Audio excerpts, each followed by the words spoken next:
ਵਾਹਿਗੁਰੂ ਜੀ ਕਾ ਖਾਲਸਾ ਵਾਹਿਗੁਰੂ ਜੀ ਕੀ ਫਤਿਹ. Welcome to this segment of Coach Gurbani's a-sabad-a-day. Our reflection for the day, the third pauri from Gujari Ki War Mahalla Tija, composition of the third Nanak, Guru Amar Das. The composition consists of 2 sloks followed by the pauri. The first slok. Slok Mahalla Tija, so jap so tap je satgur pave, satgur ke paane vadiyai pave, nanak aap chod gur mahe samave. So here, the Guru is speaking about the various transformational practices that we engage in, such as jap, which is a focused and repetitive recitation, be it of a word or a mantra, and tap, which is again a disciplined practice of self-restraint. The Guru says that jap and tap are fruitful only if they are in consonance with the teachings of the enlightener, the Satgur. Je Satgur Pave, if they are pleasing to the Satgur. If not, they are fruitless. And so here, he is making a contrast between the way of Gurmat and the way of external practices. What he's saying is that these practices have to be aligned with the teachings of the Satgur. In other words, they can be supplements, but not adequate in themselves.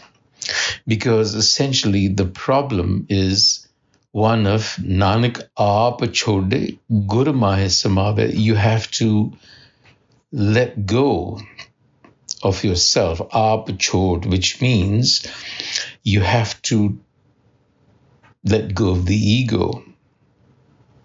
Because the way of the Satgur that he is recommending is the way of the word as Guru, Sabad.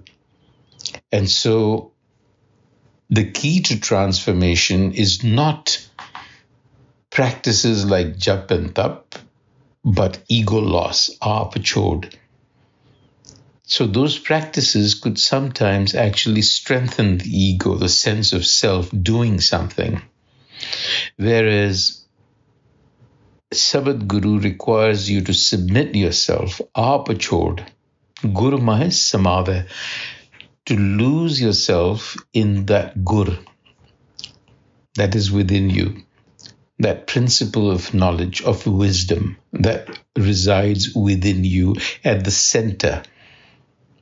The difficulty is that this principle is not a thing. It is dimensionless. It is open-ended potential. And the ego is a little wall of conditioning that prevents you from moving. So the transformation is ego loss. Transformational practices are mentioned in Gurmat, but they're never prescribed, which leaves the door open to an individual as to how you wish to practice, if you will. It's an individual choice, but it must be aligned with the Sabad Guru. That becomes the litmus test of anything that you might be doing. In the second salok, a 2-liner, he sums up the teaching of this passage by saying, Gur ki sikh ko virla leve, nanak jis aap vadiyai deve. So the wisdom of the Gur is rarely accessed or taken. Gur ki sikh ko virla leva, taking. because it is, at the end of the day, a gift of grace. Just a-sabad-a-day, Vadiyai is a quality, a gift, and it usually refers to self-knowledge. So the individual has to trade in its ego for the self. And that is a rare happening. Doesn't happen commonly. It's hard to give up the sense. In the Pauri, the Guru now explains to us how the ego comes about and how it is to be cured, in a sense, because it is referred to as a delusion, as ignorance, as darkness. And the Pauri reads, Maya moh agyan hai bikam ati pari. Maya moh. Maya, which is a reference to this world, it is a magical platform. What it does is, it's a cosmic process. It creates individuation. That is to say, it creates ego consciousness, the sense of a separate I. So we are all given this existential default condition when life begins. Gurbani elsewhere says, How mein rog manukh ko dina. So that is how, in a fundamental sense, the game of life begins. It begins with this magical trick called Maya that causes ignorance about who we are in the original sense. We are the self, a slice of the self, but it has been overlaid by the physical substance of the body, the world of phenomena. So you see where the problem is. The problem is not a physical one that can be fixed through external practices or disciplines, but it is an internal one, not realizing who we are authentically. So he says, Maya moh agyan hai. It creates ignorance. Agyan is ignorance. Ignorance about our true nature. Become atpari. It is a heavy burden. It is a heavy load that we carry. Patthar paap bahu ladya. He uses the metaphor of a load of stones. Patthar. Paap.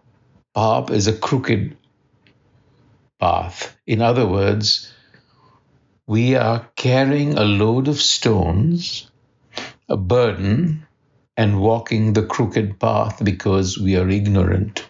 We don't know the right way. We don't know the straight path, which is the path of Gurmukh. So, patthar paap bahu ladya. So he asks, Kyun tariye tari? How are we going to ferry ourselves across the world, the sea of existence? He gives us a cue. Andin pagti ratya har par utari. The self is that ferry on which we have to clamber aboard.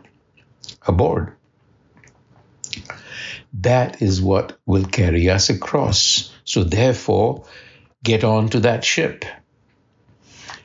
And the way to do that is Gur Sabdi Man Nirmala Haume Chad Vikari. This is the key. The sabad, the word, purifies the heart. In other words, it transforms the ego. It's an alchemical process. It transforms the ego. The ego becomes nirmala, pure. That fog, clarity, is what one gets. So focus, he says, on har har naam tyaya, har har nistari. It is that self which will eventually save us. Waheguru Ji Ka Khalsa, Waheguru Ji Ki Fateh.